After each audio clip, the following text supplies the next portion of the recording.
Okay, Benji, the big question, how much do we think BORA hansgrohe will miss Peter Sagan with his transfer to Total Energies?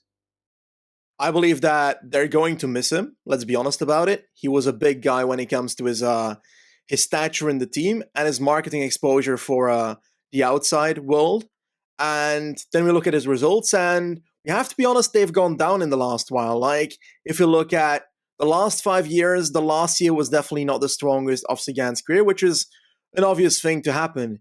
Now, looking at 2021 in total, he still won, I think, was it 3 World Tour wins, Romandie, Catalunya, and in the Giro? Yes. And Yep. eventually took Ciclamino home as well. So that's of value for a team, quite certainly. But then the question is it worth the money that a team is paying for him? And would it not be a better idea to invest in the future? And that's where I think the decision was made.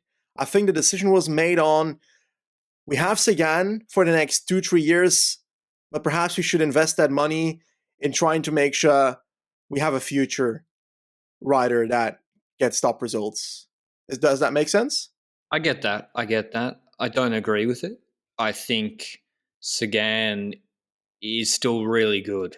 Like 4th at MSR after just passing COVID, apparently. As Benji said, people don't just just pick a random guy off the street to win Ciclamino on a stage. Nittolo's been trying to win a Giro stage and just did for 8 years or something. He has, and now to talk about the commercials, 1.9 million Instagram followers, million plus Facebook followers, probably a million Twitter followers. And this sport is about exposure for your commercial partners. That's how the World Tour teams bring in money. And you look at Vlasov, even Higuita for Colombia, not that many Instagram followers, but Vlasov, Hindley, Kelderman, it's a digital media disaster. So, yeah, I think they'll miss him a lot, and I think it's very hard to when you get to the end of the year and you look at how much reach did we get, how many times did our kit get shown on TV, on digital media, how many times were our brands seen in social media posts, which is the primary mechanism for providing more information about your sponsors, BORA or hansgrohe, is digital media. It's going to be hard to replicate or match those reach numbers without Sagan. But as Benji said, maybe Benji, he had 5 mil, maybe they spent 2.5 mil in the transfer window this year, and they're going to go Carapaz or someone with the extra money at the end of this year. I don't know, but I think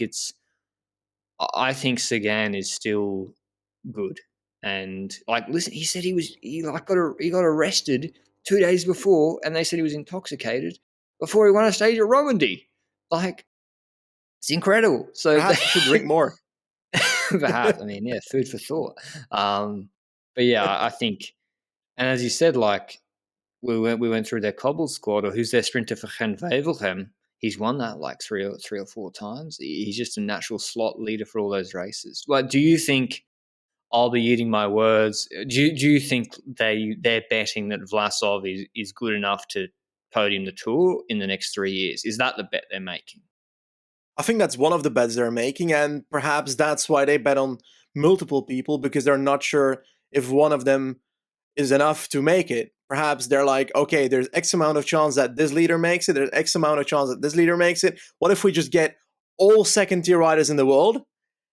Perhaps we've got a chance of getting a podium with one of them.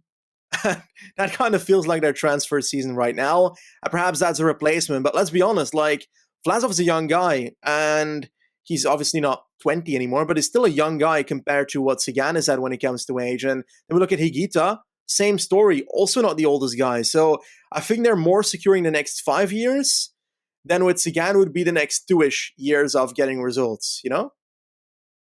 Yeah, I know what you mean, but yeah, I also feel like there's higher quality GC riders to be signed in the next coming years, like a Carapaz. But Benji's right. When you look at Peter Sagan's PCS ranking, for example, per season, it's trending in the wrong direction. 2018 second, 2019 10th, 2020 17th, 2021 34th. That's not the right direction you want to see it going. And he's 32 years old, just turned 32. But I would argue, he's had COVID now twice, He got crashed out of the Giro when he was in got crashed out of the Tour de France on stage 3 effectively.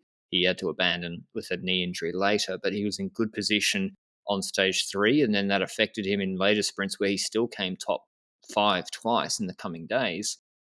That's affected his season.